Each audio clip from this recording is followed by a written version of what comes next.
প্রিয় ছাত্রছাত্রীরা, আশা করি তোমরা প্রত্যেকেই ভালো আছো। আমি প্রথমে এলিট ইউটিউব চ্যানেলের ইতিহাস একাদশ শ্রেণীর সেকেন্ড সেমিস্টারের ক্লাসে প্রত্যেককে স্বাগত জানাই। তোমরা প্রত্যেকেই অবগত যে আমরা চতুর্থ অধ্যায়ের ক্লাসগুলো করছি এবং এই অধ্যায়ের অলরেডি আমরা 4টি ক্লাস কমপ্লিট করে ফেলেছি। আজকে আমরা পঞ্চম ক্লাস পার্ট 5 এর যে ক্লাসটা শুরু করতে চলেছি, যার নাম হচ্ছে নব্য রাজতন্ত্র ও টমাস ক্রমওয়েল। এর আগে যে 4টা ক্লাস আমরা কমপ্লিট করেছি, সেই ক্লাসগুলি যদি তোমরা না দেখে থাকো তাহলে প্রত্যেকটি ভিডিওর নিচে যে ডেসক্রিপশন বক্স রয়েছে সেখানে যে লিংক দেওয়া রয়েছে সেই লিংকে গিয়ে সেই ভিডিও লেকচারগুলো দেখে নিতে পারো, অথবা এলিট অ্যাপ সেটি ডাউনলোড করে তার মাধ্যমে সেই ভিডিও লেকচারগুলো দেখে নিতে পারো। তাহলে চলো শুরু করা যাক, আর দেরি না করে আজকের যে আলোচনার টপিক সেটা। হেই, যদি তুমিও তোমার এক্সাম প্রিপারেশন অনেক সহজ করে তুলতে চাও তাহলে ডেসক্রিপশন বক্সের লিংক থেকে এলিট অ্যাপটি ডাউনলোড করে নাও। সেখানে তুমি প্রতিটি টপিকের ভিডিও লেকচার, স্টাডি ম্যাটেরিয়ালস এবং নোটস, কোয়েশ্চেন অ্যান্সারের সলিউশন, অডিও বুকস এবং বোর্ডের যাবতীয় ইম্পর্টেন্ট আপডেট পেয়ে যাবে। তাই অ্যাপটি ডাউনলোড করতে ভুলো না। তো চলো আবার টপিকে ফিরে যাই। দেখো, নব্য রাজতন্ত্র ও টমাস ক্রমওয়েল। তাহলে আজকে যে বিষয়গুলো আলোচনা করব সেখানে থাকবে কি নব্য রাজতন্ত্র সম্পর্কে ধারণা। নব্য রাজতন্ত্র কি, কেন একে নব্য রাজতন্ত্র বলা হচ্ছে, এর কারণগুলো কি, এবং তার সাথে টমাস ক্রমওয়েলের যে নব্য রাজতন্ত্র তথা ইংল্যান্ডের শক্তিশালী রাজতন্ত্র গড়ে তোলার পিছনে টমাস ক্রমওয়েলের কি ভূমিকা রয়েছে, তার কর্মসূচিগুলো কি কি তিনি পদক্ষেপ গ্রহণ করেছিলেন রাজার সচিব হিসাবে, সেই সমস্ত কিছু আজকে এই আলোচনার মাধ্যমে তুলে ধরার চেষ্টা করব। তাহলে প্রথমে আমাদের জানতে হবে যে নব্য রাজতন্ত্র জিনিসটা কি। তাহলে দেখো যে বিংশ শতাব্দীর শুরু থেকে বিভিন্ন ঐতিহাসিকগণ এই নব্য রাজতন্ত্র সম্পর্কে তাদের ব্যাখ্যা প্রদান করেছেন। এই ব্যাখ্যা প্রসঙ্গেই এই নব্য রাজতন্ত্র সম্পর্কে আমাদের মনেও একটা প্রশ্ন জাগে কি যে নব্য রাজতন্ত্র বা নতুন রাজতন্ত্রটা কি। আমরা রাজতন্ত্র সম্পর্কে অনেক জ্ঞান অর্জন করেছি কি যে রাজতন্ত্র কিরকম হয়, আমরা এই সম্পর্কে যথেষ্ট আমাদের জ্ঞান রয়েছে। তার কারণ রাজতান্ত্রিক যে ইতিহাস আমরা ক্লাস 5 থেকে সেই ইতিহাস পড়ে আসছি, অর্থাৎ রাজতন্ত্র কি সে সম্পর্কে আমাদের যথেষ্ট ধারণা রয়েছে। তো এখন আমাদের যেটা জানতে হবে যে নব্য রাজতন্ত্র বা নতুন রাজতন্ত্রটা কি, রাজতন্ত্রের সঙ্গে কি এমন যুক্ত হয়েছিল যে সেটাকে নতুন বা নব্য রাজতন্ত্র বলা হচ্ছে। তো দেখো যে এই যে রাজতন্ত্রের সঙ্গে যে কি এমন যুক্ত হচ্ছে যে সেটাকে নব্য রাজতন্ত্র বলছে, তো পঞ্চম থেকে সপ্তম 10 শতকে ইউরোপীয় বিভিন্ন দেশ, যেমন ধরো ইংল্যান্ড, স্পেন, ইটালি, বিভিন্ন দেশে একটা পরিবর্তন কি দেখা দিয়েছিল যে বিভিন্ন দেশ সে মধ্যযুগের ভাবধারণা থেকে বেরিয়ে এসে আধুনিকতার ছোঁয়া লেগেছিল। অর্থাৎ বিভিন্ন দেশ মধ্যযুগের যে ধর্মীয় যে কুসংস্কার সে বেড়াজালে আর আবদ্ধ থাকতে চাইছিল না, তারা আধুনিকতার ধাঁচে নিজের যে রাষ্ট্র পরিচালনা করতে চেয়েছিল। এই ধরনের যে দেশগুলো তাদের যে চিন্তা ভাবনা সেটা যে আধুনিকতা বা আধুনিক জাতির রূপে নিজের রাষ্ট্রকে প্রতিষ্ঠা করা, আর এই আধুনিক যে জাতির রূপে নিজের যে রাষ্ট্রকে যে প্রতিষ্ঠাতা করতে গিয়েই যে নব্য বা নতুন রাজতন্ত্র যে রাষ্ট্রের ধারণা সেটার উৎপত্তি হয়েছিল। এবং বিশেষ করে ইংল্যান্ড দেশের সপ্তম হেনরি, এই সপ্তম হেনরির হাত ধরে ইংল্যান্ডের যে নব্য রাজতন্ত্র তার সূত্রপাত হয়েছিল। ইংল্যান্ডের ক্ষেত্রে যে সপ্তম হেনরি, সম্রাট সপ্তম হেনরি, তার হাত ধরে আধুনিক যুগে পদার্পণ করেছিল, মধ্যযুগের গণ্ডি পেরিয়ে আধুনিক যুগে পদার্পণ করেছিল। কার সময়ে? সেটা হচ্ছে সপ্তম হেনরি। সপ্তম হেনরি এর সময়। সেই সময়ে অর্থাৎ সপ্তম হেনরি যে রাজবংশে ছিলেন তিনি হচ্ছে টিউডর। তাহলে এই টিউডর রাজবংশের হাত ধরেই আধুনিক যুগে পদার্পণ করেছিল ইংল্যান্ড, এবং যে মধ্যযুগের যে ধর্মীয় যে কুসংস্কার সমস্ত কিছুকে পরিত্যাগ করে দেশকে এগিয়ে নিয়ে যাওয়ার জন্য, রাষ্ট্রকে এগিয়ে নিয়ে যাওয়ার জন্য আধুনিক ধাঁচে সে রাষ্ট্রকে তিনি গোছাতে চেয়েছিলেন। অর্থাৎ তার এই যে চিন্তা ভাবনা, যে রাষ্ট্রকে এগিয়ে নিয়ে যাওয়ার যে চিন্তা ভাবনা, এবং এই জায়গাতে যে পোপ বা চার্চ এদের ক্ষমতাকে বিলোপ করে সেখানে রাষ্ট্রকে একটা জায়গাতে শক্তিশালী জায়গাতে পৌঁছানো, যে রাষ্ট্রের যে অতীতের গৌরবকে ফিরিয়ে আনা, সেই দিকগুলো তিনি চেষ্টা করেছিলেন। তো এই ধরনের যে পার্লামেন্টের যে পরিবর্তন, শাসন কাঠামোর যে পরিবর্তন, আইন কানুনের যে পরিবর্তন, এই সমস্ত কিছু যে পরিবর্তন ইংল্যান্ডের, এটাকে বলা হচ্ছে কি যে নব্য রাজতন্ত্র বা নতুন রাজতন্ত্র। এইভাবে যে সপ্তম হেনরির যে নিরঙ্কুশ যে স্বৈরতান্ত্রিক যে রাজতন্ত্র, সেটাকে নব্য বা নতুন রাজতন্ত্র হিসাবে ধরে নেওয়া হয়। আর এই সপ্তম হেনরির পর অষ্টম হেনরি এবং তার যে প্রধান যে পরামর্শদাতা টমাস ক্রমওয়েল, তার হাত ধরে সেটাকে এগিয়ে নিয়ে গিয়েছিলেন। অর্থাৎ যে সপ্তম হেনরি যে নব্য রাজতন্ত্রের যে সূচনা ঘটিয়েছিলেন, সেটাকে সম্প্রসারিত করেছিলেন অষ্টম হেনরি, এবং তার হাত ধরে, এবং তার সহযোগী ছিলেন টমাস ক্রমওয়েল। এই টমাস ক্রমওয়েল এবং অষ্টম হেনরি এই নব্য রাজতন্ত্রের যে ধারণা সূত্রপাত সপ্তম হেনরি করেছিলেন, সেটাকে আরো এগিয়ে নিয়ে গিয়েছিলেন। এবার দেখো যে এই যে নব্য রাজতন্ত্র, এটাকে বলার কারণ কি। আমরা তখন জানলাম কি যে নব্য রাজতন্ত্রটা কি, বা নব্য রাজতন্ত্র বলতে কি বোঝে সেই সম্পর্কে আমরা জানলাম। এবার জানতে হবে যে তাকে নব্য রাজতন্ত্র কেন বলা হচ্ছে, এর কারণটা কি। যদিও আমরা এই আলোচনা প্রসঙ্গে অনেকটা জেনে গিয়েছি কি যে নব্য রাজতন্ত্র কি, যখন আলোচনা করলাম তখনই অনেকটা ধারণা হয়ে গেছে কেন বলা হচ্ছে তাকে নব্য রাজতন্ত্র। তবু আলাদা দেখো আমি 10টা পয়েন্ট এখানে তুলে ধরেছি কি যে নব্য রাজতন্ত্র বলার যে কারণটা কি, যে ইংল্যান্ডের যে রাজতন্ত্রকে নব্য রাজতন্ত্র বলা হচ্ছে কেন, সেই কারণগুলো তুলে ধরেছি। তাহলে এখানে দেখো যে প্রথম যে কারণ হিসাবে আমি দেখিয়েছি সেটা হচ্ছে নতুন শাসন ব্যবস্থা।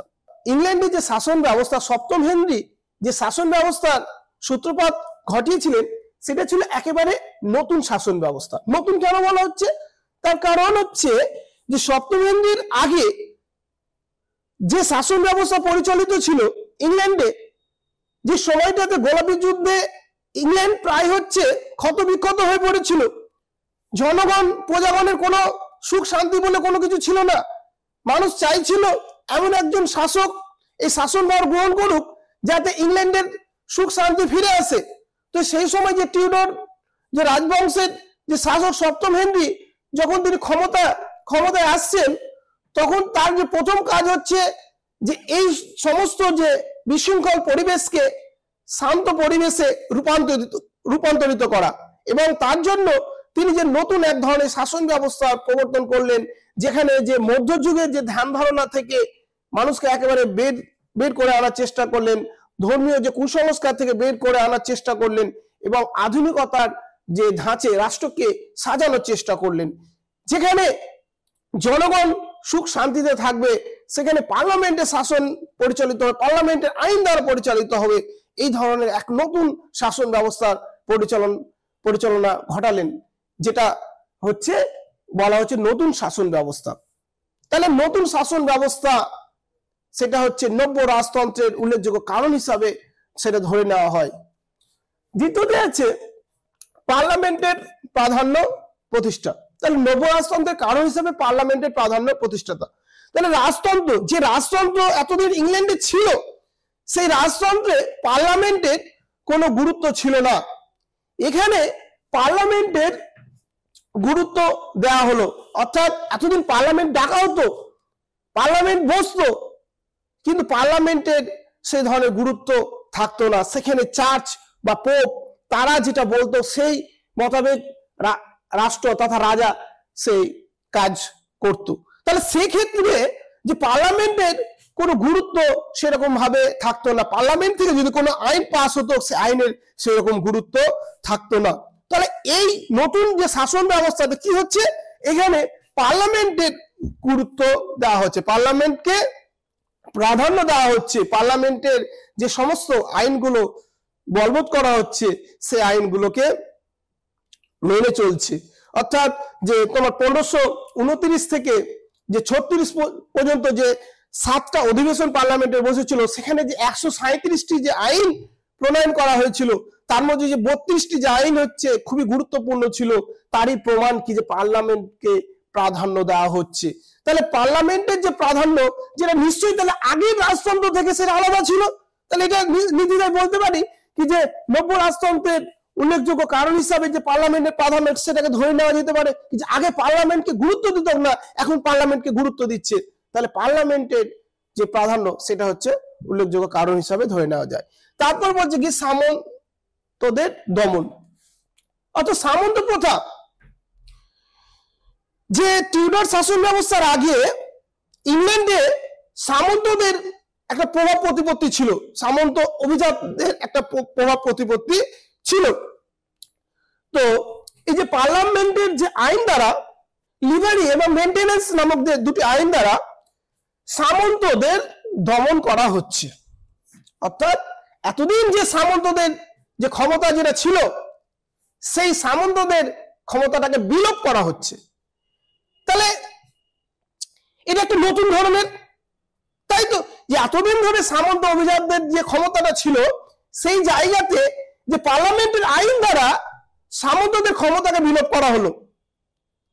তাহলে এটা একটা নতুন ধরনের পন্থা, তাহলে নতুন একটা দিক, এটা আমরা অবশ্যই বলতে পারি। দ্বিতীয় কি আছে যে মধ্যবিত্ত শ্রেণীর উদ্ভব। যে লিবারি এবং মেইনটেনেন্স নামক যে আইন দ্বারা সামন্তদের যখন, সামন্ত অভিজাতদের যখন বিলোপ করা হচ্ছে, তখন একটা শ্রেণীর উদ্ভব ঘটছে, সেটা হচ্ছে কি মধ্যবিত্ত শ্রেণী। মধ্যবিত্ত শ্রেণীর উদ্ভব ঘটছে, আর এই মধ্যবিত্ত শ্রেণী আস্তে আস্তে ক্ষমতাশীল হয়ে উঠছে। নতুন একটা শ্রেণী, এতদিন ধরে যাদের ক্ষমতা ছিল, কাদের ক্ষমতা ছিল, সেটা ছিল অভিজাত এবং সামন্ত শ্রেণীর ক্ষমতা ছিল। সেই সামন্ত এবং অভিজাত শ্রেণীর তাদেরকে ধ্বংস করা হচ্ছে, এবং তাদের ধ্বংসের পরে কি হচ্ছে, মধ্যবিত্ত শ্রেণীর উদ্ভব ঘটছে, এবং এরাই হয়ে যাচ্ছে এক নতুন এক শ্রেণীর উদ্ভব। তাহলে এটা একটা নতুন দিক, যে নতুন একটা রাজতন্ত্র একটা প্রধান বৈশিষ্ট্য হিসাবে আমরা বলতে পারি, এটা কারণ হিসাবে আমরা বলতে পারি কি যে হ্যাঁ, মধ্যবিত্ত শ্রেণীর যে উদ্ভব, এর আগে তো ছিল না, এর আগে তো মধ্যবিত্ত শ্রেণীকে সেরকম ভাবে কেউ গুরুত্ব দিচ্ছিল না। তাহলে এই মধ্যবিত্ত শ্রেণীর উদ্ভব ঘটছে কাদের ফলে, এই পার্লামেন্টের আইনের ফলে। সামন্তদের যখন দমন করা হচ্ছে, তখন এই মধ্যবিত্ত শ্রেণীর উদ্ভব ঘটছে। 5 নম্বর পয়েন্ট কি আছে, চার্চ এবং পোপের সঙ্গে রাজার সম্পর্ক। তাহলে দেখো যে সপ্তম হেনরির সঙ্গে পোপের একটা ভালো সম্পর্ক ছিল, পোপের সঙ্গে একটা ভালো সম্পর্ক ছিল। একটা কথা মনে রাখবে, যেহেতু যে সময়টা আমরা আলোচনা করছি, এই সময়ে আধুনিক যে ইংল্যান্ড রাষ্ট্র ব্যবস্থা পরিচালনার আগে, অ্যাকচুয়ালি যে টিউডার শাসন ব্যবস্থার আগে পোপের প্রভাব প্রতিপত্তিটা ছিল তুঙ্গে। তার কারণ রাজারা সেরকম ভাবে এই পোপের উপরে গিয়ে কথা বলতে পারতো না। পোপ যেটা বলতো সেটাকে তারা ভাবনা চিন্তা করে কাজ করত। তাহলে তাদের সঙ্গে একটা সম্পর্ক বরাবরই ছিল, সেটা বলতে পারো। সপ্তম হেনরির সঙ্গে পোপের একটা সৌহার্দ্যপূর্ণ একটা সম্পর্ক ছিল। এই সম্পর্ক তাকে এগিয়ে নিয়ে গিয়েছিল অষ্টম হেনরি। অষ্টম হেনরির সঙ্গেও পোপের একটা ভালো একটা সম্পর্ক ছিল। তাহলে এটা তো নতুন কোনো দিক নয়। নতুন দিকটা সেটা যখন অষ্টম হেনরির সঙ্গে ক্যাথরিন, তার স্ত্রী ক্যাথরিন, তার সঙ্গে যখন বিবাহ বিচ্ছেদ নিয়ে যখন একটা গন্ডগোল সৃষ্টি হচ্ছে, ক্যাথরিনকে তিনি যখন ছাড়তে চাইছেন, বিচ্ছেদ ঘটাতে চাইছেন, তা নিয়ে পোপের সঙ্গে যে অষ্টম হেনরির বিবাদ সৃষ্টি হচ্ছে। আর এই অষ্টম হেনরি পরবর্তীতে যখন টমাস ক্রমওয়েলের সহযোগিতায় এই বিবাহ বিচ্ছেদ রিলেটেড যে ঘটনা যেটা ঘটছে, যে চার্চের ক্ষমতার উপরে রাজার ক্ষমতাকে প্রাধান্য দেওয়া হচ্ছে, এবার সম্পর্কে একটা ফাটল দেখা দিচ্ছে। তাহলে পোপের সঙ্গে রাজার যে সম্পর্ক ছিল, এই নব্য রাজতন্ত্র প্রতিষ্ঠিত হওয়ার সময় সেখানে ফাটল দেখা দিচ্ছে। তাহলে এটা একটা কারণ যে নতুন দিক এর উন্মোচন ঘটাচ্ছে, যে পোপের সঙ্গে যে সম্পর্ক যেটা ছিল সেই সম্পর্কে ফাটল দেখা দিচ্ছে। 6 নম্বর পয়েন্ট, যে সুষ্ঠু বিচার ব্যবস্থার প্রণয়ন। টিউডার শাসন ব্যবস্থার আগে ইংল্যান্ডে কোনো প্রকার যে সুষ্ঠু বিচার ব্যবস্থা প্রচলিত ছিল না। গোলাপী যুদ্ধের ফলে দেশের পরিস্থিতি খুব একটা ভালো ছিল না, অর্থনৈতিক, রাজনৈতিক, সামরিক, সামাজিক দিক থেকে ইংল্যান্ড একেবারে ক্ষতবিক্ষত হয়ে পড়েছিল। তাহলে এই সময়ে দরকার ছিল ইংল্যান্ডের রাষ্ট্র ব্যবস্থাকে পরিচালনার জন্য একটা সুষ্ঠু এক আইন কানুন, সুষ্ঠু বিচার ব্যবস্থার প্রয়োজন ছিল। আর এই টিউডর বংশের রাজারা মানুষের মধ্যে সেটা জাগ্রত করতে পেরেছিল এবং মানুষকে দিতে পেরেছিল, একটা সুষ্ঠু বিচার ব্যবস্থা প্রণয়ন করতে সক্ষম হয়েছিল। সাধারণ জনগণ সেই কারণে দুহাত ভরে তাদেরকে ওয়েলকাম জানিয়েছিল, কি যে হ্যাঁ, তোমরাই হচ্ছ ইংল্যান্ডের সব থেকে ভালো রাজতান্ত্রিক শাসন ব্যবস্থার সম্রাট। তো তাহলে এটা একটা নতুন দিক, যে নব্য রাজতন্ত্র বলার কারণ হিসাবে যে সুষ্ঠু বিচার ব্যবস্থার যে প্রণয়ন, এটা অবশ্যই বলা যায় কি যে হ্যাঁ, সুষ্ঠু বিচার ব্যবস্থা এই সময়ে কায়েম হয়েছিল। তো নতুন অবশ্যই একটা দিক। 7 নম্বর পয়েন্ট কি আছে, জাতীয়তাবাদের উন্মেষ। জাতীয়তাবাদের উন্মেষ, ইংল্যান্ডের যে রাজনৈতিক পরিবেশ মোটেই ভালো ছিল না, যে সময়টাতে টিউডর বংশের রাজারা রাজত্ব করছিল। তো সাধারণ জনগণও চাইছিল এমন একজন শাসক, এমন এক রাজবংশ ক্ষমতায় আসুক যারা ইংল্যান্ডের রাজতান্ত্রিক শাসন ব্যবস্থাকে সুষ্ঠুভাবে পরিচালনা করতে পারবে। আর এইভাবে জাতীয়তাবাদের উন্মেষ ঘটেছিল, মানুষের মধ্যে যে জাতীয়তাবাদের যে উন্মেষ ঘটেছিল, এই টিউডর যে রাজবংশের রাজাদেরকে দেখে, সপ্তম হেনরি, অষ্টম হেনরি, এদেরকে দেখে যে জাতীয়তাবাদের যে উন্মেষ সেটা জাগ্রত হয়েছিল। জনগণের মধ্যে বিশ্বাস জাগ্রত হয়েছিল কি যে হ্যাঁ, এই রাজবংশই সব থেকে ভালো, যে আমাদের সব সময় কল্যাণ সাধন করতে সক্ষম হবে, আমরা এদের সময় ভালো থাকব। অর্থাৎ তাদের মধ্যে যে জাতীয়তাবাদের উন্মেষ জাগ্রত হয়েছিল কি যে আমরা একজোটভাবে এই সরকারকে সমর্থন করছি, এই সরকার থাকবে, এই সরকার যদি বিপদে কোনো সময় পড়ে তো আমরা পাশে গিয়ে দাঁড়াবো, এই ধরনের তাদের মধ্যে যে জাতীয়তাবাদ যে জাগ্রত সেটা হয়েছিল। তারপর হচ্ছে দেখো, যে জাতীয় সার্বভৌম রাষ্ট্রের প্রতিষ্ঠাতা। জাতীয় সার্বভৌম রাষ্ট্রের প্রতিষ্ঠাতা টিউডর রাজারা যে পার্লামেন্টের বিভিন্ন আইন দ্বারা জাতীয় সার্বভৌম রাষ্ট্র প্রতিষ্ঠিত করতে চেয়েছিল। অর্থাৎ এই রাষ্ট্র ব্যবস্থার মধ্যে কোন প্রকার ধর্মীয় বিষয়কে এখানে জড়িয়ে রাখতে চায়নি, বা পোপ বা চার্চের যে অধিকারকে এখানে রাখতে চায়নি। সেখানে জাতীয় সার্বভৌম বা জাতির ভালোর জন্য যে সমস্ত আইন বলবৎ করা প্রয়োজন সে সমস্ত আইন প্রণয়নের কথা এখানে বলা হয়েছে। অর্থাৎ জাতীয় সার্বভৌম, একটা জাতির, একটা রাষ্ট্র সবসময় যেটাতে ঠিক থাকবে সেই ধরনের আইন কানুন নির্দেশিকা পালনের কথা এখানে বলা হয়েছে। অর্থাৎ জাতীয় সার্বভৌম রাষ্ট্র প্রতিষ্ঠা, যেটা ছিল একটা নতুন একটা দিগন্ত, যেটা এর আগে ছিল না। ধর্ম সংস্কার আন্দোলন, এই সময়ে ধর্মীয় সংস্কার আন্দোলন ঘটেছিল।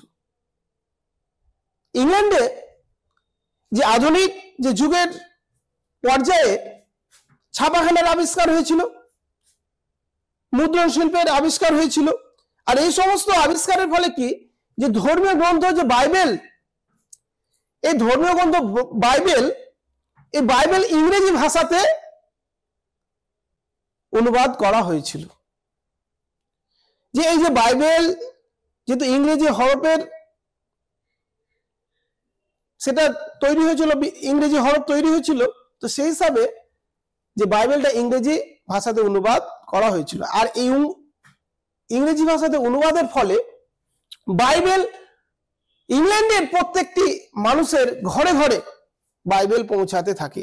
আর এই বাইবেল পৌঁছানোর ফলে তাদের মধ্যে একটা সংস্কার জাগ্রত হয়। তার কারণ দেখো, যে ধর্মীয় যে কোনো ধর্মীয় যে গ্রন্থ, সেটা অবশ্যই সমাজের কল্যাণের কথা বলে।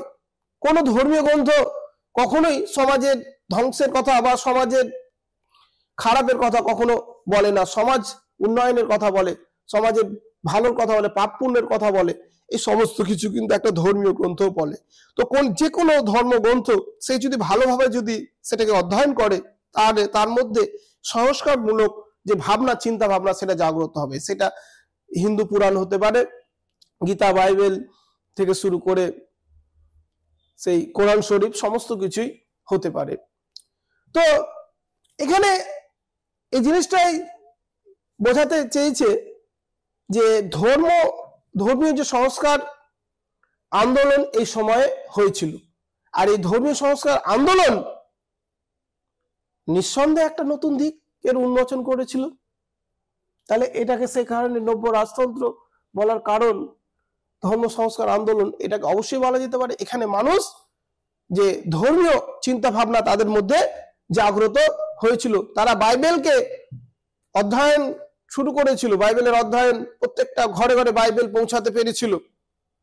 আর এই বাইবেল ঘরে ঘরে পৌঁছানোর ফলে ধর্মীয় ক্ষেত্রে এক সংস্কার আন্দোলন জাগ্রত হয়েছিল। শেষে হচ্ছে দেখো, যে উপনিবেশিক বিস্তার। তাহলে প্রত্যেকটা দেশ চাই কি যে উপনিবেশিক বিস্তার ঘটাতে। তো ইউরোপের দেশগুলোর মধ্যে ইংল্যান্ড, আমরা জানি কি যে এশিয়া, আফ্রিকা, ইউরোপ, বিভিন্ন জায়গাতে তাদের যে উপনিবেশিক যে ঘাঁটি স্থাপন করেছিল। সেক্ষেত্রে দেখো যে 1492, এই 1492 খ্রিস্টপূর্বাব্দে যখন আমেরিকা নামক যে দেশের যে সন্ধান যখন পাচ্ছে, তখন তাদের মধ্যে একটা নতুন দিগন্ত উন্মোচন হচ্ছে কি যে সেখানে আমাদের উপনিবেশ স্থাপন করব। আর এটা ছিল একটা নতুন দিক, নিঃসন্দেহে বলা যেতে পারে কি যে উপনিবেশ যে বিস্তার, তার যে সূত্রপাত এই সময় থেকে শুরু হয়েছিল। এরপরে আমরা জানি কি যে ইংল্যান্ড আস্তে আস্তে এশিয়া, আফ্রিকা, অন্যান্য মহাদেশেও তাদের যে ঔপনিবেশিক যে বিস্তারের যে জালটা, সেটা বিস্তারিত করেছিল। তো এটাও ছিল একটা নতুন দিক। তাহলে নব্য রাজতন্ত্র বলার কারণ পিছনে এই সমস্ত কারণগুলো প্রত্যেকটি একে অপরের সঙ্গে পরিপূরক ছিল, এটা নিঃসন্দেহে বলা যায়। তাহলে নব্য রাজতন্ত্র কি, বা নব্য রাজতন্ত্র বলার কারণটা কি, আমরা এই আলোচনার মধ্যে দিয়ে জানলাম। ইংল্যান্ডে এক নতুন রাজতন্ত্র বা নব্য রাজতন্ত্র সূচনার সঙ্গে সঙ্গে এক দল বা কিছু বিচক্ষণ ব্যক্তির সে সময়ের আবির্ভাব ঘটেছিল, যারা এই রাজতান্ত্রিক সরকারের সঙ্গে অতপ্রতভাবে জড়িত ছিল। তারা ছিল অত্যন্ত কূটনীতিবিদ এবং অত্যন্ত বিচক্ষণ ছিল। তাদের মধ্যে উল্লেখযোগ্য হচ্ছে টমাস ক্রমওয়েল। এই টমাস ক্রমওয়েল অষ্টম হেনরির প্রধান পরামর্শদাতা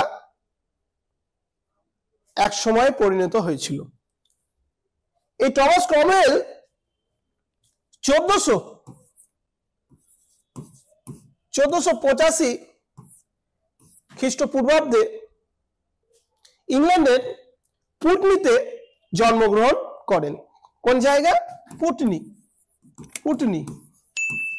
পুটনিতে জন্মগ্রহণ করেন। তিনি তাহলে জন্মসূত্রে ইংল্যান্ডের একজন নাগরিক ছিলেন, কিন্তু কর্মসূত্রে তিনি ইটালিতে প্রথম জীবনে তিনি ইটালিতে গিয়েছিলেন। তিনি ইটালিতে গিয়ে সৈন্যবাহিনীতে নিজে নিযুক্ত করেছিলেন। সৈন্যবাহিনী বা সৈনিক হিসাবে তিনি কাজ করেছিলেন। এবার সৈন্যবাহিনীতে যখন কোন একজন ব্যক্তি যখন কাজ করবে, তাহলে নিশ্চয়ই সেই রাজতন্ত্র সম্পর্কে, পররাষ্ট্রনীতি সম্পর্কে, বৈদেশিক নীতি সম্পর্কে তার যথেষ্ট কূটনীতিক জ্ঞান তিনি অর্জন করে থাকবেন। তাহলে এবং ইটালির যে যুদ্ধের সময় তিনি সমস্ত কিছু এই কাজ থেকে সেগুলোকে দেখেছিলেন, এবং তার মনে এতটাই রাজনীতি সম্পর্কে খারাপ মনোভাব জন্মেছিল কি যে সেই কাজ পরিত্যাগ করে তিনি আবার ইংল্যান্ডে চলে আসেন। এবং ইংল্যান্ডে আসার পর তিনি আইন নিয়ে আবার পড়াশোনা শুরু করেন। ইংল্যান্ডে এসে তিনি আইন নিয়ে পড়াশোনা শুরু করেন এবং এর পরবর্তী সময়ে 1520 খ্রিস্টাব্দ নাগাদ, খ্রিস্টপূর্বাব্দ নাগাদ, তিনি অষ্টম হেনরির যে প্রধান পরামর্শদাতা উইলসি, সেই উইলসির সচিব হিসাবে কাজ করছেন, মানে আইনজ্ঞ হিসাবে তাকে নিযুক্ত করা হয়। তাহলে দেখো, তিনি রাজনীতিকে ত্যাগ করে এসেছিলেন, আবার কিন্তু সেই রাজতান্ত্রিক যে বিষয়ের সঙ্গে কিন্তু আবার নিজেকে জড়িয়ে ফেললেন এবং পরবর্তীতে তিনি অষ্টম হেনরির যে প্রধান যে পরামর্শদাতা হিসাবে আত্মপ্রকাশ করেছিলেন এবং অনেকটা কাছের মানুষে তিনি পরিণত হয়েছিলেন।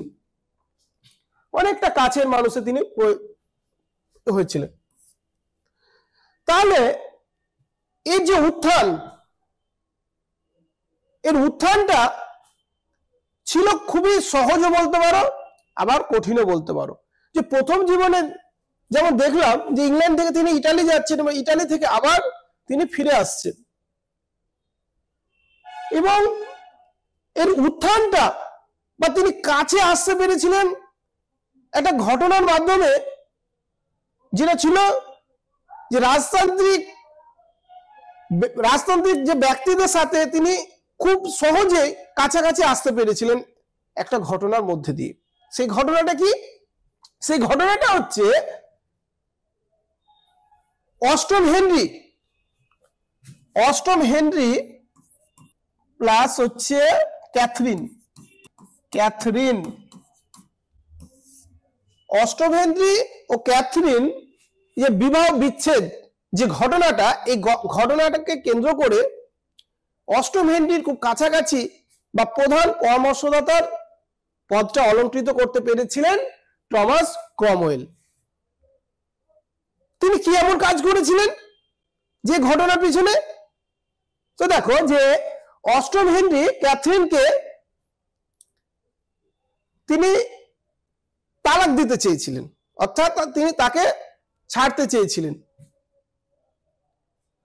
তো তাকে পারছিল না ছাড়তে, তার কারণ যে পোপের নির্দেশ সে পাচ্ছিল না।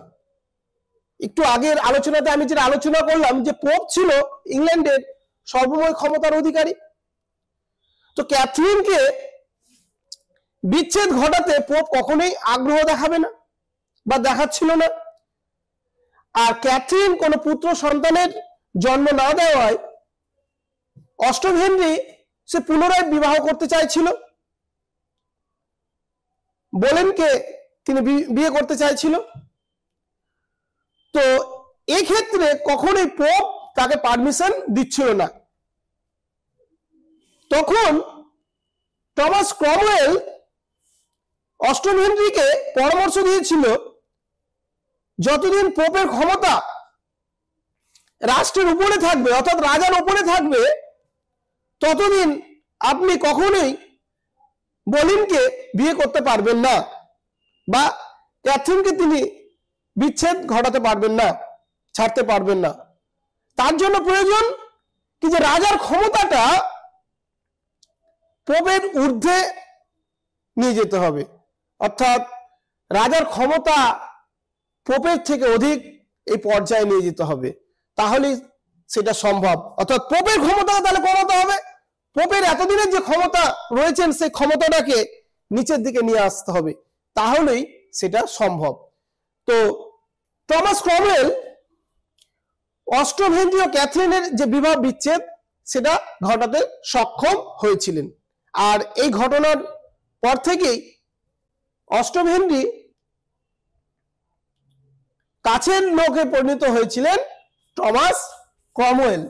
টমাস ক্রমওয়েল একেবারে কাছের ব্যক্তিতে বা প্রধান পরামর্শদাতায় পরিণত হয়েছিল। উইলফির জায়গাতে তাকে বসিয়ে দেওয়া হয়েছিল প্রধান সচিবের জায়গাতে। সেটা তো স্বাভাবিক, তার এত বড় একটা কাজ করেছিল, সেটা তো ছোট মোটো একটা কাজ নয়। তাহলে এটা যদি ছোট সামান্য কাজ হতো তো রাজা নিজে এটা সক্ষম করতে পারতো, তো সেটা তো সে করতে পারেনি। তো তারপর থেকে এই ঘটনার পর থেকেই টমাস ক্রমওয়েল যে প্রধান পরামর্শদাতার জায়গাতে বসেছিলেন। টমাস ক্রমওয়েল প্রধান পরামর্শদাতা থাকাকালীন অনেকগুলি সংস্কারমূলক কাজ করেছিলেন। তার মধ্যে উল্লেখযোগ্য হচ্ছে চার্চে রাজার প্রাধান্য প্রতিষ্ঠা। যখন তিনি 1520 খ্রিস্টাব্দ নাগাদ উইলসির আন্ডারে যখন কাজ শুরু করছেন বা প্রধান উপদেষ্টা হিসাবে, তখন তার প্রথমেই যে কাজটার উপরে তিনি নজর দিয়েছিলেন যে রাজার বিবাহ বিচ্ছেদটা তিনি ঘটাবেন। একটু আগে যে আলোচনাটা আমি করলাম, বিবাহ বিচ্ছেদটা ঘটাবে।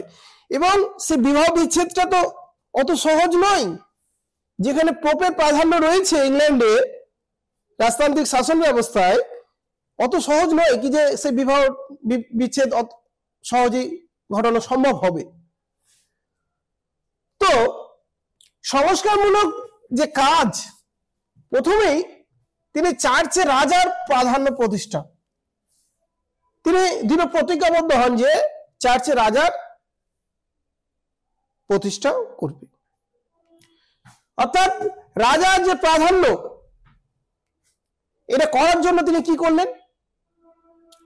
এই করার জন্য তিনি পার্লামেন্টে বিভিন্ন যাজক যে প্রতিনিধি, সেই যাজকদের প্রতিনিধি ডাকলেন, তাদেরকে বিভিন্নভাবে মোটিভেট করার চেষ্টা করলেন। বিভিন্নভাবে মোটিভেট করার চেষ্টা করার পর যে ক্রিস্ট ডট এই ক্রিস্ট ডটের অনুমোদনের মাধ্যমে কি করা হলো যে রাজাকে চার্চের প্রধান ব্যক্তি বা রাজার ক্ষমতা বৃদ্ধি করা হলো। অর্থাৎ রাজার এতদিনের যে চার্চের ক্ষেত্রে সেরকম ভাবে তার গুরুত্ব ছিল না, তো বিভিন্ন ধরনের যে যাজক যে প্রতিনিধি, তাদের পরামর্শ এবং ক্রিস ডটের অনুমোদনের মাধ্যমে রাজাকে চার্চের সব থেকে ক্ষমতাশীল ব্যক্তিতে প্রতিষ্ঠিত করল এবং 1533 খ্রিস্টাব্দে 1533 খ্রিস্টাব্দ নাগাদ এক আইনের মাধ্যমে বলা হলো যে ধর্মীয়, আভ্যন্তরীণ এবং নৈতিক এই সমস্ত কিছু বিষয়গুলো তার যে বিচার বিশ্লেষণ করার অধিকার ক্যান্টারবারির আর্চ বিশপের হাতে দেওয়া হবে। অর্থাৎ পোপ কোন প্রকার যে ধর্মীয় যে বিষয়গুলো সে বিচার বিবেচনা বা বিশ্লেষণ করার ক্ষমতা পোপের হাতে আর রইল না। তাহলে এর ফলে কি হচ্ছে যে পোপের যে ক্ষমতা সে ক্ষমতা লোপ পেল, অর্থাৎ আভ্যন্তরীণ যে ধর্মীয় বা নৈতিকতার যে বিষয়গুলো আর্চ বিশপের হাতে চলে গেল। তাহলে পোপে আর কি গুরুত্ব থাকলো? পোপের কোনো প্রকার আর গুরুত্ব থাকলো না। এবং যে ক্রিস ডট যে 1531 এর মাধ্যমে রাজাকে সর্বময় কর্তা হিসাবে ঘোষণা করা হলো। তাহলে দুই দিক থেকে আর্চ বিশপের হাতে যে ধর্মীয় যে নীতিগত দিকগুলো, আভ্যন্তরীণ যে বিষয়গুলো যেগুলো পোপ নিজেই বিচার বিবেচনা করত, সেই জায়গাতে তার অধিকার যেমন কেড়ে নেওয়া হলো, তেমনি তার আগে তো রাজার যে ক্ষমতাটাকে সর্বময় ক্ষমতার অধিকারী রাজাকে করা হলো। এই সমস্ত কিছু দিক থেকে পোপের যে অধিকার সেটাকে একেবারে খর্ব করে দেওয়া হলো। এটা যখন করা হলো তখন কি হচ্ছে, রোমের, ইটালির যে রোমের যে পোপ, ইংল্যান্ডের পোপের এই ধরনের অন্যায় সেটা তো ইটালির যে রোমের যে পোপ সেটা তো মেনে নিবে না। তখন কি হলো যে রোমের পোপরা এর বিরোধিতা শুরু করলো। তাহলে ইংল্যান্ডেও পোপ সমর্থক ব্যক্তিরা বিরোধিতা শুরু করলো, কিন্তু সাধারণ যে জনগণ তারা সমর্থন করেছিল কাকে? সমর্থন করেছিল কাকে? রাজাকে সমর্থন করলো। তাহলে তারা রাজাকে সমর্থন করলো। তাহলে রাজার সমর্থন রয়েছে যেহেতু, তখন বিচক্ষণ ক্রমওয়েল কি করলো, তিনি তখন রাজাকে পরামর্শ দিল কি যে রাজামশাই, আপনি যে পোপের, রোমের যে পোপের সঙ্গে সমস্ত যে সম্পর্ক সেটা আপনি বিচ্ছিন্ন করেন। যেহেতু আপনাকে রোমের পোপ যে চার্চের সমস্ত কিছু দিক থেকে আপনাকে বহিষ্কৃত করলো, তো সেই হিসাবে আপনি সেই মোতাবেক পোপের সমস্ত কিছু মানে সম্পর্ক থেকে আপনি বেরিয়ে আসুন। যেহেতু সাধারণ জনগণ আপনাকে সমর্থন করছে, তাহলে আর কোনো কিছু দেখার দরকার নেই। তো এইভাবে বিচক্ষণ যে ক্রমওয়েলের পরামর্শে যে পোপের যে সমস্ত কিছু যে বন্ধন থেকে বেরিয়ে আসতে পেরেছিল রাজা অষ্টম হেনরি। তাহলে এইভাবে যে চার্চে রাজার যে প্রাধান্য প্রতিষ্ঠা করতে সক্ষম হয়েছিল। কার হাত ধরে? সেই টমাস ক্রমওয়েলের হাত ধরে সেটা সম্ভব হয়েছিল। টমাস ক্রমওয়েলের হাত ধরে সেটা সম্ভব হয়েছিল। তাহলে এটা একটা সম্পূর্ণ একটা নতুন দিক এটা বলা যেতে পারে। এই যে এতদিন যেটা ছিল কি যে পোপের ক্ষমতা, সে পোপের ক্ষমতাকে ডাউন করেছিল সেই একজন ব্যক্তি, সেটা হচ্ছে টমাস ক্রমওয়েল। এখানে রাজা না, রাজা এখানে কিন্তু 60% বলতে পারো। প্রধান ব্যক্তি যেটা হচ্ছে টমাস ক্রমওয়েল, এরই পরামর্শে, এরই হচ্ছে সমস্ত যে বুদ্ধি পরামর্শ এবং বিভিন্ন ধরনের কূটনৈতিক যে কৌশল, সমস্ত কিছুর বিনিময়ে রাজা এটা করতে পেরেছিল। আর এটা করতে পেরেছিল বলেই ক্যাথরিনকে ডিভোর্স দিতে পেরেছিল এবং বলিনের সঙ্গে তার বিয়ে হয়েছিল। তাহলে এই কাজটা, এত বড় একটা কাজ টমাস ক্রমওয়েলের হাত ধরেই সম্ভব হয়েছিল। এছাড়া দেখো যে টমাস ক্রমওয়েলের গুরুত্বপূর্ণ সংস্কারগুলির মধ্যে দ্বিতীয় পয়েন্ট আছে বিভিন্ন আইন। এই আইন সম্পর্কে আরো অনেক অনেক আইন অলরেডি আমি আলোচনা করে ফেলেছি। তো বলছি দেখো যে বিভিন্ন আইন পাস করিয়েছিলেন পার্লামেন্টের অনুমোদনে, তিনি অনেকগুলি আইন পাস করিয়েছিলেন। রিফর্মেশন পার্লামেন্ট অ্যাক্ট এর মাধ্যমে অনেকগুলি আইন বলবৎ তিনি করেছিলেন। যে 1529 পার্লামেন্টের 1529 থেকে 36 খ্রিস্টপূর্বাব্দ, এই যে সময়, এই যে 7 বছর যে সময়, 7 বছরের যে সময় এবং যে অধিবেশন, এই অধিবেশনে প্রায় 137টি আইন বলবৎ হয়েছিল, চালু হয়েছিল 137টি 7 বছরের মধ্যে। কতটা তিনি সংস্করণ করেছিল বুঝতে পারছো? যে 7 বছরের মধ্যে 137টি আইন তিনি বলবৎ করেছিলেন। তার মধ্যে 32টি আইন ছিল খুবই গুরুত্বপূর্ণ। আর এই 32টি আইনের মাধ্যমে রাষ্ট্রের যে সংস্কারমূলক কাজগুলো তিনি সম্পন্ন করেছিলেন। তাহলে এই যে আইন যে প্রণয়ন, এই আইন প্রণয়ন সংক্রান্ত যে বিষয়, এই গুরু দায়িত্ব যিনি নিয়েছিলেন সে ব্যক্তি হচ্ছে টমাস ক্রমওয়েল। মানে টমাস ক্রমওয়েলের হাতে অষ্টম হেনরি এমন একটা ক্ষমতা দিয়েছিল, তিনি যা করতে পারেন এবং যা করবেন সে রাষ্ট্রের জন্য যে সঠিক, সে বিশ্বাসটা অষ্টম হেনরির মনে সেটা বিদ্যমান হয়েছিল। কি যে হ্যাঁ, অষ্টম হেনরি, এই টমাস ক্রমওয়েল যেটা করবে আমার জন্য এবং আমার রাষ্ট্রের জন্য, আমার জনগণের জন্য সেটা মঙ্গলজনক, এটা কিন্তু মনে করেছিল অষ্টম হেনরি। তো সেই কারণে তো আইন প্রণয়নের দায়িত্বগুলো তার হাতেই দেওয়া হয়েছিল। তার সংস্কারমূলক কাজগুলির মধ্যে সব থেকে উল্লেখযোগ্য কাজ ছিল মঠগুলির উচ্ছেদ সাধন। তাহলে দেখো যে পোপের ক্ষমতা কি তিনি কমিয়েছেন, পোপের ক্ষমতার খর্ব করেছেন তিনি, তো মঠগুলোকে ঠিক থাকবে? মঠগুলোর উচ্ছেদ ঘটাতে হবে। তো টমাস ক্রমওয়েল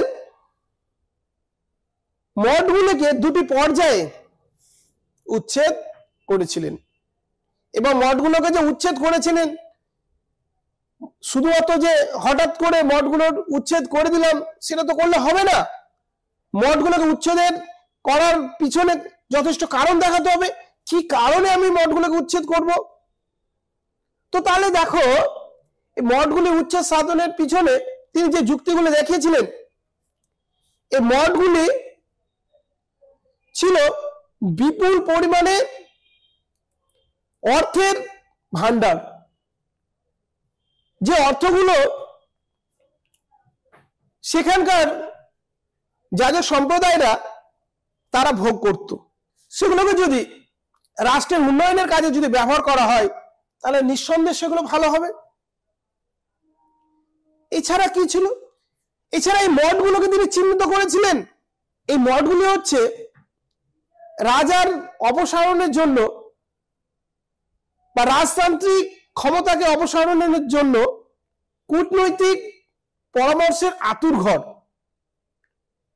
এই মঠগুলো যে কোনো প্রকার ধর্মীয় কোনো জ্ঞানের চর্চা হয় না, এই ধর্মীয় যাজকরা সর্বদাই তারা বিলাস ব্যসনে ব্যস্ত, সবসময় তারা যে ভুরি ভোজ, ভালো মন্দ খাওয়া, এই সমস্ত কিছু নিয়ে তারা ব্যস্ত থাকে। তো এখানে কোনো প্রকার কোনো কিছু ধর্মীয় যে আলোচনা কোনো কিছুই হয় না, এই যে বাইবেল নিয়ে যে চর্চা বা কোনো কিছু হয় না। তো এই ধরনের যে যুক্তিগুলো দেখিয়েছেন, এছাড়া এই মঠগুলো কোনো প্রকার শুল্ক রাজদরবারে প্রেরণ করেন না। তাহলে রাজাকে তিনি বোঝানোর চেষ্টা করেন এই মঠগুলোকে যদি উচ্ছেদ ঘটানো যায় তাহলে এই মঠের অর্থ দিয়ে বিভিন্ন যুদ্ধকে যেমন মোকাবিলা করা যাবে বা রাষ্ট্র উন্নয়নের জন্য উন্নতি প্রকল্পে বিভিন্ন কাজে এই অর্থগুলোকে ব্যবহার করা যাবে। তো তাহলে এই মঠগুলোকে রাখার কোনো প্রয়োজন নেই। মঠগুলোকে যদি উচ্ছেদ ঘটানো যায় তাহলে রাষ্ট্রের ক্ষেত্রে মঙ্গলজনক। আর যেহেতু রাজা অলরেডি পোপের ক্ষমতাকে বিলোপ ঘটিয়েছে, তাই রাজার বিরুদ্ধে যে মঠের যাজকরা তারা যে রাজার বিরুদ্ধে কোনো প্রকার যে কোনো একটা ভয়ানক সিদ্ধান্ত বা কূটনৈতিক কোনো পরামর্শ যার মাধ্যমে রাজাকে আক্রমণ করতে পারে, এই ধরনের ঘটনা ঘটতে পারে, ততএব রাজাকে অতি শীঘ্রই এই মঠগুলোকে উচ্ছেদ ঘটানোর পারমিশন দিতে হবে। তো এই ধরনের যে চিন্তা ভাবনা সেটা অষ্টম হেনরির কানে তিনি ভরে দিয়েছিলেন এবং তিনি বোঝাতে চেয়েছিলেন এই মঠগুলো হচ্ছে বিপজ্জনক। এবং এই মঠগুলোকে টমাস ক্রমওয়েল দুটি পর্যায়ে, প্রথম এবং দ্বিতীয় পর্যায়ে, দুটি পর্যায়ে ভাগ করে সেগুলোকে ধ্বংস করেছিলেন। প্রথম যে উচ্ছেদ আইন সেটা হচ্ছে 1536 খ্রিস্টপূর্বাব্দে।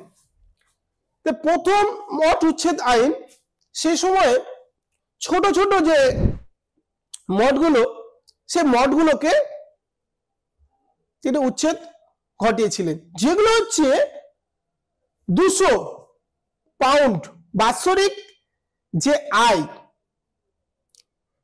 অর্থাৎ 200 পাউন্ড যে বাৎসরিক আয়, এই সমস্ত যে মঠগুলো, সেই মঠগুলোকে তিনি উচ্ছেদ ঘটিয়েছিলেন। এই মঠগুলোর সংখ্যা ছিল প্রায় হচ্ছে 376টি। তাহলে এতগুলো মঠকে তিনি উচ্ছেদ ঘটিয়েছিলেন। তাহলে এটা হচ্ছে ছোট মোটো একটা ঘটনা নয়। আর এই মঠ উচ্ছেদকে ঘিরে ইংল্যান্ডের দক্ষিণ পশ্চিম যে সীমান্ত, সেই সমস্ত জায়গাতে বিশাল আন্দোলন শুরু হয়। সেটাকে বলছে পিলগ্রিমেজ যে আন্দোলন। অর্থাৎ এই যে আন্দোলন, সেই আন্দোলন এতটাই ভয়াবহ হচ্ছিল যে তিনি অষ্টম হেনরিকে সেটা বুঝতেই দেননি। এই আন্দোলন যখন চরম আকারে পৌঁছায়, সেটাকে টমাস ক্রমওয়েল খুব দূরদর্শিতার পরিচয় দিয়ে সেই আন্দোলনকে তিনি সামলেছিলেন। অর্থাৎ একাধারে তিনি যেমন মঠগুলোকে ধ্বংস করেছিলেন এবং এই মঠকে ঘিরে যে সমস্ত বিদ্রোহ সংগঠিত হয়েছিল, সেই বিদ্রোহগুলোকে তিনি ধ্বংস করেছিলেন। আর এইভাবে তিনি অষ্টম হেনরির পাশে থেকেছিলেন। অর্থাৎ এইভাবে তিনি ইংল্যান্ডের রাজতন্ত্রকে এক শক্তিশালী রাজতন্ত্রে তিনি পরিণত করেছিলেন। এবং দ্বিতীয় উচ্ছেদ আইনটা কত ছিল? সেটা হচ্ছে 1539। এবং এই পর্যায়ে যে বাকি মঠগুলো যেগুলো ছিল, বাকি যে বড় মঠগুলো যেগুলো ছিল, সেগুলোকে তিনি ধ্বংস করেছিলেন। এইভাবে যে মঠগুলোকে তিনি ধ্বংস করেছিলেন। আর এই মঠ ধ্বংস করা মানে হচ্ছে ইংল্যান্ড থেকে যে পোপের যে আধিপত্য, সে পোপের আধিপত্যকে তিনি একেবারে ধ্বংস করতে সমর্থন হয়েছিলেন। তাহলে এইভাবে মঠগুলোর উচ্ছেদ ক্রমওয়েল তার দক্ষ বিচক্ষণ বুদ্ধির জোরে এটা করতে সক্ষম হয়েছিলেন। তিনি কোনো রাজা ছিলেন না, তিনি ছিলেন একজন সচিব মাত্র, পরামর্শদাতা মাত্র। কিন্তু এই পরামর্শের ফলে অষ্টম হেনরি তার শাসন ব্যবস্থাটাকে শক্তিশালী করতে পেরেছিলেন এই ব্যক্তির বুদ্ধির বলে। টমাস ক্রমওয়েলের গুরুত্বপূর্ণ সংস্কারগুলির মধ্যে আরেকটি হলো গ্রেট বাইবেল অনুবাদ। মাইলস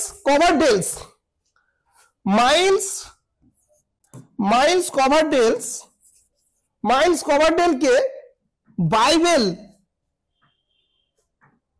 ইংরেজি ভাষাতে অনুবাদের দায়িত্ব দেওয়া হয়। তাহলে টমাস ক্রমওয়েল তিনি মঠকে ধ্বংস করছেন, সেই হিসাবে যেমন একদিকে যেমন নাস্তিকতার পরিচয় তিনি দিয়েছিলেন, তেমনই দেখো এখানে আবার ধার্মিকতারও পরিচয় দিচ্ছেন। মাইলস কভারডেলসকে দিয়ে তিনি বাইবেল ইংরেজি ভাষাতে অনুবাদ করাচ্ছেন এবং এই বাইবেল ইংরেজি ভাষাতে অনুবাদ করার পর এবার যখন মুদ্রণ শিল্পের আবিষ্কার হচ্ছে বা ছাপাখানার যখন আবিষ্কার হয়ে যাচ্ছে, এরপর এই ইংরেজি ভাষার বাইবেল প্রত্যেকটা ইংল্যান্ডবাসীর ঘরে ঘরে সেটা পৌঁছে গিয়েছিল এবং ধর্মীয় ক্ষেত্রে ধর্মীয় সংস্কার আন্দোলনের সূত্রপাত হয়েছিল। তাহলে টমাস ক্রমওয়েলের এই ছিল তার গুরুত্বপূর্ণ যে সংস্কারগুলি এবং এর মাধ্যমে অষ্টম হেনরির যে শাসন ব্যবস্থাটাকে তিনি নিজ হাতে শক্তিশালী করে তুলেছিলেন। দেখো এবার হচ্ছে টমাস ক্রমওয়েলের প্রশাসনিক পদক্ষেপ সমূহ। তিনি প্রশাসনিক পদক্ষেপ সমূহ যে কাজগুলো করেছিলেন, তা এর আগে তো আমরা জানলাম কি যে তার সংস্কারমূলক কাজগুলো। এবার হচ্ছে প্রশাসনিক যে পদক্ষেপ সমূহ, তার মধ্যে দেখো যে প্রথমে হচ্ছে ক্ষমতাশালী সেক্রেটারি পদ গঠন। তাহলে টমাস ক্রমওয়েল অষ্টম হেনরির একজন পরামর্শদাতা সচিব ছিলেন সাধারণ। তাহলে সচিব যে পদটাকে তিনি ক্ষমতাশালী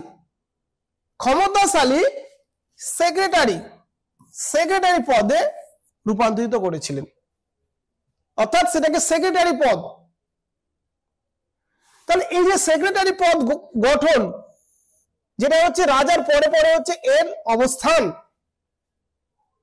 তাহলে তার প্রশাসনিক পদক্ষেপ সময়ের মধ্যে এটা হচ্ছে গুরুত্বপূর্ণ, যা পরবর্তী সময়ে যে এলিজাবেথ তার যে শাসন ব্যবস্থা সেখানে এই সেক্রেটারি যে পদ যে গঠন এটা অনুসরণ করেছিল।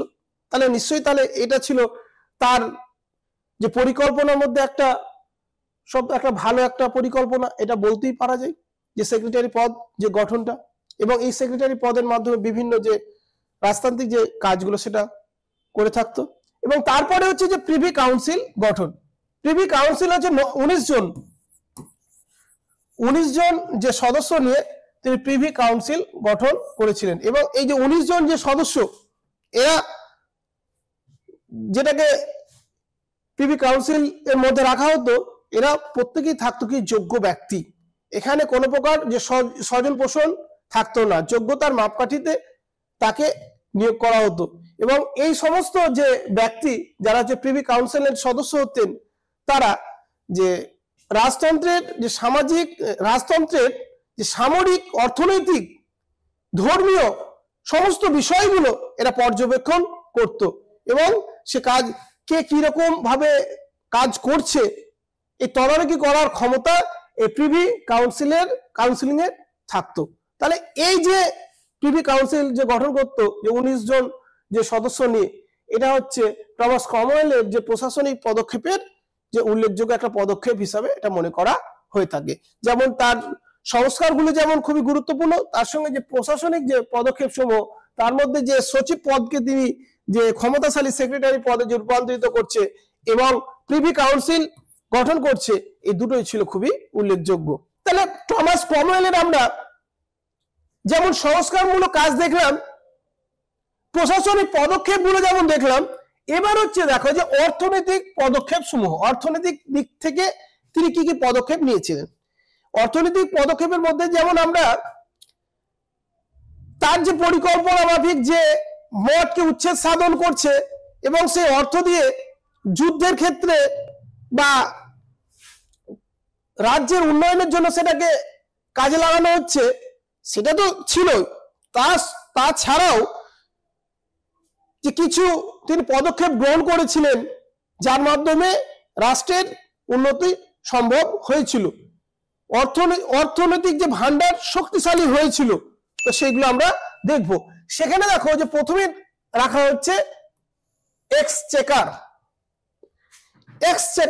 তো এক্সচেকার বলতে এখানে যে প্রথাগত রাজস্ব, শুল্ক ও পার্লামেন্ট অনুভূত করসমূহ, মানে এক্সচেকার মানে হচ্ছে দেখো যে প্রথাগত ভাবে যেগুলো হচ্ছে রাজস্ব, শুল্ক এবং পার্লামেন্টের অনুমোদন প্রাপ্ত যে করসমূহ সেটাকে বলছে এক্সচেকার।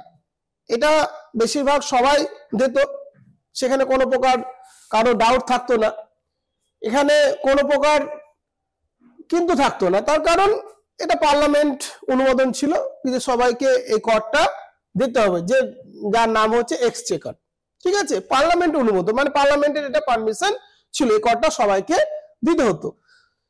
এছাড়াও দেখো যে ডাচি অফ ল্যাঙ্কাস্টার অর্থাৎ ডাচির অন্তর্গত জমি থেকে প্রাপ্ত রাজস্ব যুক্ত করা হয় চেম্বারের সঙ্গে। তাহলে এই যে ডাচির অন্তর্গত জমি, তাহলে ডাচির অন্তর্গত যে জমিগুলো সেখান থেকে কর বা রাজস্ব দিতে হতো, সেটা ক্রমওয়েল এটা ঠিক করে দিয়েছিল কি যে এর মাধ্যমে ডাচি অফ ল্যাঙ্কাস্টার মানে ল্যাঙ্কাস্টার যে জায়গা, এগুলো আমরা দেখেছিলাম যে মঠ যখন উচ্ছেদ ঘটানো হচ্ছে তখন সেই সমস্ত জায়গাগুলোতে বিভিন্ন যে আন্দোলন গড়ে উঠছে, সেই আন্দোলনকে তিনি দমন করেছিলেন। তো সেই অনুসারে, সে রাগ অনুসারে বলতে পারো যে সেই জায়গাতে যে করগুলো তিনি চালু করেছিলেন, এটা বলতেই পারো। 3 নম্বর হচ্ছে জেনারেল সার্ভেয়ার্স অফ ক্রাউনস ল্যান্ডস। এখানে সপ্তম হেনরি এবং উইলসি যে সকল জমির ওপর রাজার অধিকার পুনঃস্থাপন করেছিলেন তার রাজস্ব সমূহ। অর্থাৎ এখানে যে সপ্তম হেনরি ও উইলসি তার যে পরামর্শদাতা যে সমস্ত জমির ওপরে তার অধিকার স্থাপন করেছিল, সেগুলোর ওপর যে রাজার পূর্ণ অধিকার রয়েছে এবং সেখান থেকে রাজস্ব দিতে হবে, অর্থাৎ সেগুলো সেক্ষেত্রে কোনো প্রকার ছাড় দেওয়া যাবে না। এরপর হচ্ছে দ্য কোর্ট অফ আর্গুমেন্টস অর্থাৎ মঠসমূহের বাজেয়াপ্ত করা সম্পত্তি থেকে আয়। অর্থাৎ যে মঠসমূহ যেগুলো একটু আগেই বললাম যেগুলো ধ্বংস করা হয়েছে এবং সেখান থেকে যে বাজেয়াপ্ত যে সম্পত্তি সেখান থেকে আয়সমূহ। তারপর হচ্ছে the court of first fruits and tenths, church থেকে রাজস্ব প্রাপ্তি। তাহলে চার্চ থেকে যে রাজস্ব প্রাপ্তি, তাহলে সেটাকে বলা হচ্ছে the court of first fruits and tenths. অর্থাৎ যে চার্চ থেকে যে রাজস্ব প্রাপ্তি, মানে চার্চ এতদিন কোনো প্রকার যে রাজস্ব দিত না, তো এই সময় থেকে সে অর্থনৈতিক পদক্ষেপ যখন টমাস ক্রমওয়েল যখন গ্রহণ করছে, তখন এই সমস্ত যে অর্থগুলো বা রাজস্বগুলো দিতে বাধ্য করা হচ্ছে।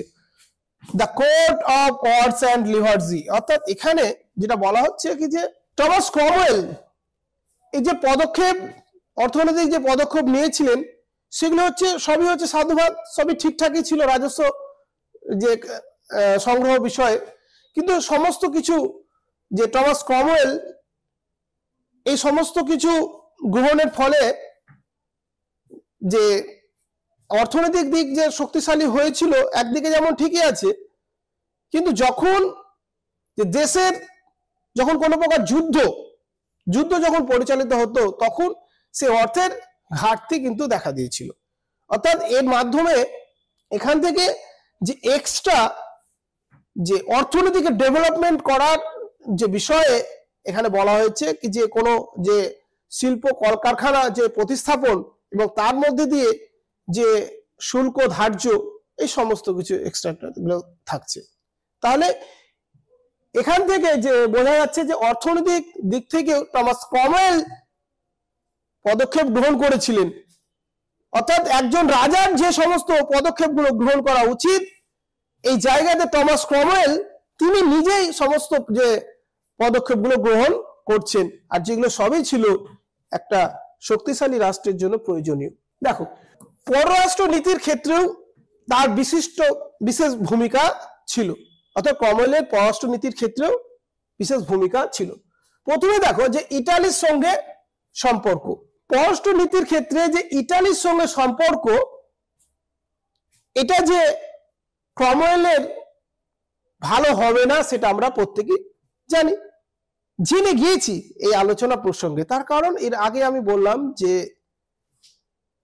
টমাস ক্রমওয়েল অষ্টম হেনরি এবং ক্যাথরিনের যে বিবাহ বিচ্ছেদ যে ঘটার পিছনে প্রধান ব্যক্তিত্ব যে ভূমিকা গ্রহণ করেছিলেন এবং তিনি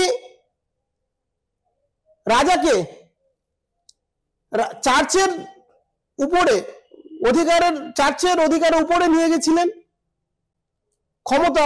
তাহলে তার ক্ষমতা চার্চের উপরে নিয়ে যাওয়ার ফলে কি হয়েছিল, যে পোপের বা চার্চের যে ক্ষমতা সেটা ডাউন হয়েছিল। আর এর ফলে পোপের যে ক্ষমতা ছিল বা অধিকার যেটা ছিল সেটাকে খর্ব করা হয়েছিল। এবং যখন ইংল্যান্ডে পোপের ক্ষমতা যখন খর্ব করা হলো, ইটালির রোমে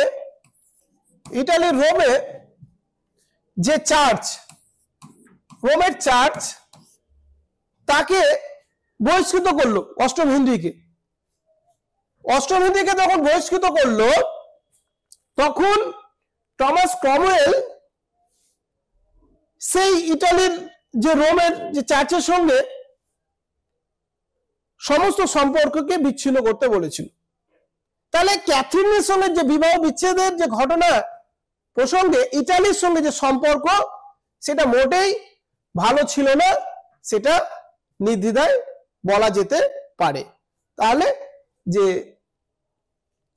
এক কথায় বলতে পারো যে ইটালির সঙ্গে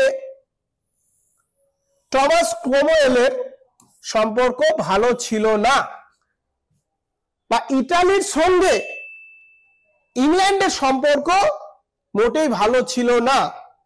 তাহলে সম্পর্ক ভালো ছিল না, এটা আমরা নির্দ্বিধায় বলতে পারি।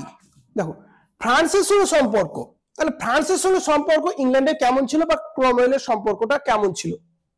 তাহলে পররাষ্ট্রনীতির অন্যতম যেটা হচ্ছে ফ্রান্সের সঙ্গে সম্পর্ক যেটা ছিল, অষ্টম হেনরির সঙ্গে যখন ক্যাথরিনের বিবাহ বিচ্ছেদ ঘটছে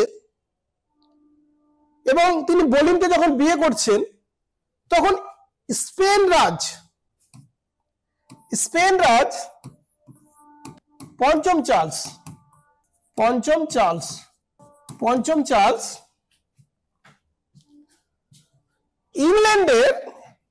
ইংল্যান্ডের শত্রুতে পরিণত হচ্ছে। তার কারণ পঞ্চম চার্লস কখনোই চায়নি যে ক্যাথরিনকে বিচ্ছেদ ঘটিয়ে তিনি এই অষ্টম হেনরি বোলিনকে বিয়ে করবে, এটা কখনোই তিনি চাননি। তাহলে এবার যখন অষ্টম হেনরি এবং ক্যাথরিনের যখন বিবাহ বিচ্ছেদ ঘটছে, তখন পঞ্চম চার্লস তাহলে তার প্রধান শত্রুতে পরিণত হচ্ছে। এই সময়ে বিচক্ষণ ক্রমওয়েল কি করলো? বিচক্ষণ ক্রমওয়েল এই স্পেনের যে শত্রু ফ্রান্সের সঙ্গে তিনি কি করলো? মিত্র বন্ধনে আবদ্ধ হলো। এই স্পেনের শত্রু ফ্রান্সের সঙ্গে ক্রমওয়েল বা ইংল্যান্ড মিত্রতার বন্ধুত্বে আবদ্ধ হলো। তাহলে এর সঙ্গে সম্পর্ক ভালো করে স্পেনের সাথে সে যুদ্ধে অবতীর্ণ হবে। তাহলে এই ধরনের একটা পরিস্থিতি সৃষ্টি হলো। তাহলে বিচক্ষণ ক্রমওয়েল যখন ফ্রান্সের সঙ্গে এইভাবে সম্পর্ক একটা ভালো মজবুত একটা সম্পর্ক তৈরি করলো, তখন তিনি ভাবলো কি যে হ্যাঁ, জার্মানিকে তো স্পেন সঙ্গ নিতে পারে বা তার সঙ্গে একটা বন্ধুত্বপূর্ণ একটা সম্পর্ক গড়ে তুলতে পারে। তখন কি করলো যে ক্রমওয়েল তখন জার্মানির সঙ্গে তিনি সম্পর্ক গড়ে তুললো। তাহলে ইটালিকে তিনি পাচ্ছেন না, স্পেনকে পাচ্ছেন না, কিন্তু ফ্রান্স এবং জার্মানির সঙ্গে তিনি সম্পর্ক গড়ে তুললেন। তাহলে ইটালি এবং স্পেন হাতছাড়া হলেও ফ্রান্স এবং জার্মানির সঙ্গে একটা সম্পর্কে আবদ্ধ হলেন। কি সম্পর্ক? সেটা হচ্ছে নিজেকে সুরক্ষিত করার সম্পর্ক। অতএব বৈদেশিক যে আক্রমণ, যাতে স্পেন এবং ইটালি যাতে আক্রমণ না করে, সেই আক্রমণের হাত থেকে রক্ষা পাওয়ার জন্য জার্মানি এবং ফ্রান্সকে তিনি কাছে রাখলেন। তো এইভাবে যে পররাষ্ট্র নীতির ক্ষেত্রেও ইংল্যান্ড রাজতান্ত্রিক সরকারকে তিনি শক্তিশালী করেছিলেন। এই যে ক্রমওয়েল সম্পর্কে এতক্ষণ আলোচনা করলাম, শেষ পর্যন্ত এর ফলাফল কি হয়েছিল, ক্রোমওয়েলের যে সংস্কারের যে ফলাফলটা কি হয়েছিল। এতক্ষণ যে আলোচনার মধ্যে দিয়ে আমরা ক্রোমওয়েলের যেমন ভালো দিক এবং খারাপ দিক সবই মিলিয়ে কিন্তু ক্রোমওয়েল করে কিন্তু আলোচনা করলাম, কিন্তু এই সংস্কারের ফলাফলটা কি হয়েছিল, কোন দিকে গিয়েছিল, ফলাফলগুলো আমরা দেখব। তাহলে দেখো যে ফলাফলের প্রথমে হচ্ছে পোপ বিরোধিতা। তাহলে ক্রোমওয়েল পোপের বিরোধিতা করেছিলেন, অর্থাৎ চার্চের বিরোধিতা তিনি করেছিলেন। তাহলে পোপ এবং চার্চের বিরোধিতা ক্রোমওয়েল তিনি করেছিলেন। তাহলে ফলাফল হিসাবে আমরা দেখতে পাই কি যে বিরোধিতা করতে গিয়ে তিনি মঠগুলোকে তিনি উচ্ছেদ পর্যন্ত ঘটিয়েছিলেন। তাহলে ক্রোমওয়েলের যে সংস্কারের ফলাফল হিসাবে আমরা পোপ বিরোধিতা এটাকে একবারে ধরে নিতে পারি।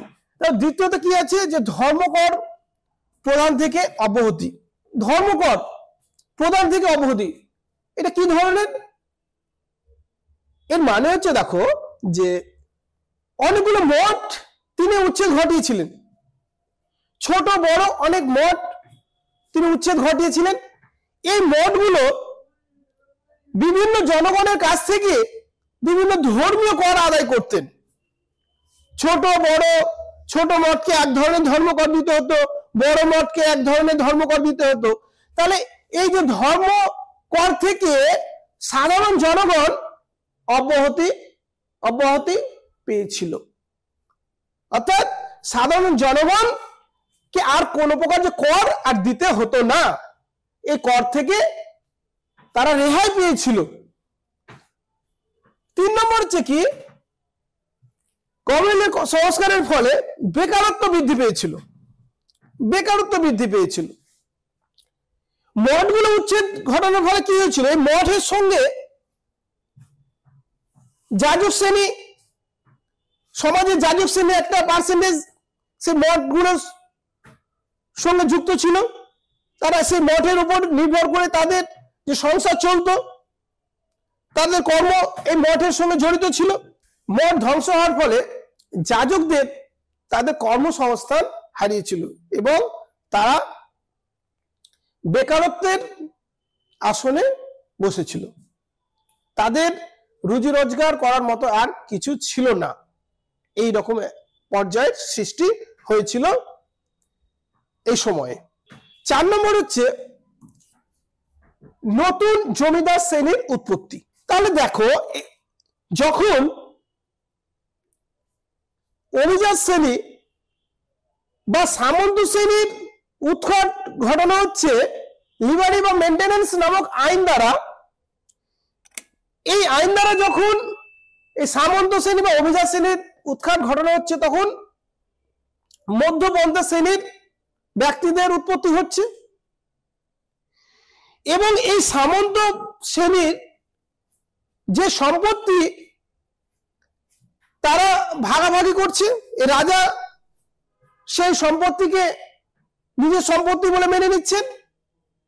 আর এই মধ্যবর্তী শ্রেণীর মধ্যে থেকে কাউকে আবার সেই সম্পত্তি রক্ষণাবেক্ষণের দায়িত্ব দিচ্ছে। যখন এই সম্পত্তিগুলো তাকে যখন রক্ষণাবেক্ষণের যখন দায়িত্ব দিচ্ছে, সেই ব্যক্তি নিজেকে জমিদার রূপে আত্মপ্রকাশ করছে। তাহলে নতুন এক জমিদার শ্রেণীর উদ্ভব ঘটছে। সামন্ত প্রভুদের উচ্ছেদ ঘটছে, কিন্তু তার সঙ্গে সঙ্গে আবার নতুন এক জমিদার শ্রেণীর উদ্ভব ঘটছে। 5 নম্বর হচ্ছে কি বেষ্টনী প্রথা। সামন্ত প্রভুদের উচ্ছেদ ঘটানোর পর যে জমিগুলো পাচ্ছে যে নতুন যে জমিদার শ্রেণীর ব্যক্তিরা, তো তারা সেই জমিকে তো তারা ব্যবহার করবে, এটাই স্বাভাবিক। সে জমি পেয়েছে, সে অর্থের বিনিময়ে হোক বা শুল্ক পরিশোধের বিনিময়ে হোক, তাহলে সেই জমি যখন সে পেয়ে যাচ্ছে, তখন সেই জমিকে সে বেড়া দিয়ে ঘিরে নিচ্ছে, সেই জমিকে বেড়া দিয়ে ঘেরছে এবং ঘেরার পর কি করছে, সেখানে বিভিন্ন পশু পালন করছে, ভেড়া, ছাগল, বিভিন্ন ধরনের পশু পালন করছে। এটাকে বলছে কি যে বেষ্টনী প্রথা, এটাকে বলা হচ্ছে বেষ্টনী প্রথা। তাহলে ফলাফল হিসাবে বেষ্টনী প্রথাটা খুবই গুরুত্বপূর্ণ, এবং এই ধাঁচে যেটা সূত্রপাত এই সময়ে হয়েছিল, এটা পরবর্তী সময়ে ইউরোপের বিভিন্ন দেশের মানুষরা এই প্রথাটাকে অনুসরণ করার চেষ্টা করেছিলেন, এবং এটা অর্থনীতিকে শক্তিশালী করার একটা উত্তম একটা পন্থা ছিল কি যে এই ব্যবসাটা, যে বেড়া দিয়ে সেখানে পশুপালন করার যে প্রথাটা, এটা খুব একটা ভালো অর্থ ইনকাম করার পন্থা ছিল। 6 নম্বর হচ্ছে কি রাজা ও পার্লামেন্টের ক্ষমতা বৃদ্ধি।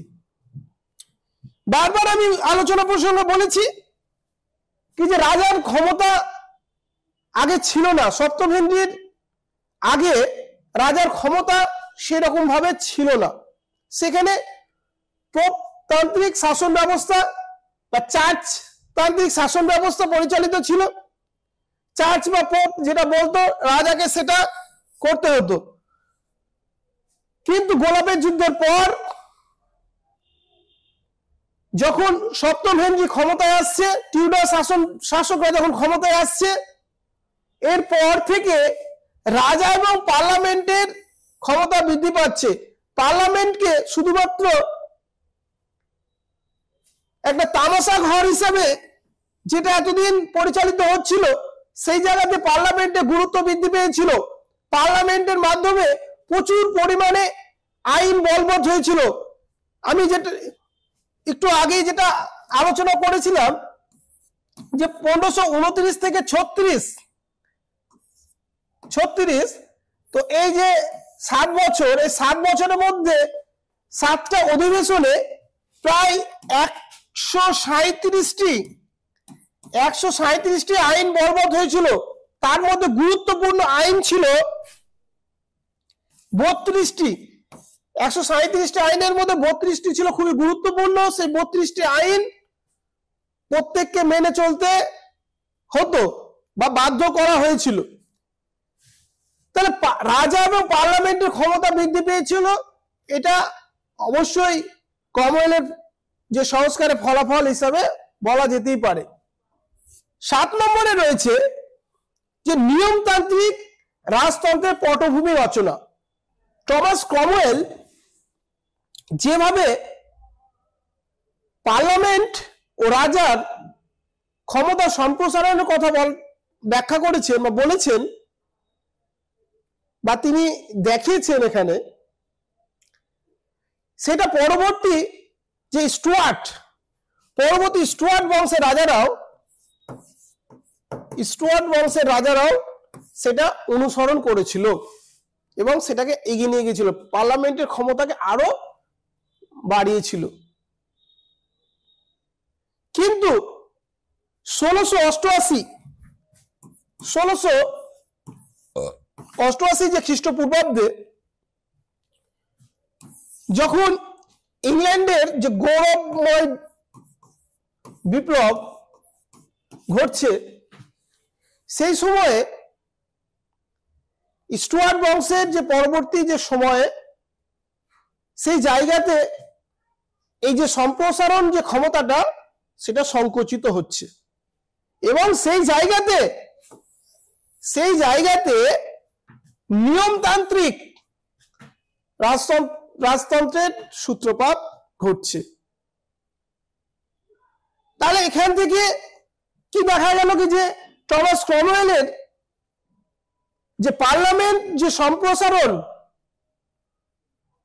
যে সরকার তিনি প্রতিষ্ঠিত করলেন, সেটা 1688-তে গৌরবময় যে বিপ্লব ইংল্যান্ডের, সেখানে গিয়ে ধাক্কা পেল এবং সেই জায়গাতে ইংল্যান্ডে নিয়মতান্ত্রিক রাজতান্ত্রিক সরকার সেটা প্রতিষ্ঠিত হলো। তাহলে এই ছিল আজকের আলোচনা, যার মাধ্যমে আমরা যে নব্য রাজতন্ত্র কি, নব্য রাজতন্ত্র বলার কারণ কি, টমাস ক্রমওয়েল সম্পর্কে বিস্তারিত আলোচনা এই টপিকের মাধ্যমে করা হলো। তোমাদের যদি এই ভিডিওটি ভালো লেগে থাকে অবশ্যই লাইক, শেয়ার, কমেন্ট করবে এবং এলিট ইউটিউব চ্যানেলটির পাশে থাকার চেষ্টা করবে। ধন্যবাদ। এই ধরনের এডুকেশনাল ভিডিও আরও দেখতে চ্যানেলটিকে সাবস্ক্রাইব করে এলিট পরিবারের মেম্বার হয়ে যাও। Thank you so much and always remember, knowledge worth sharing.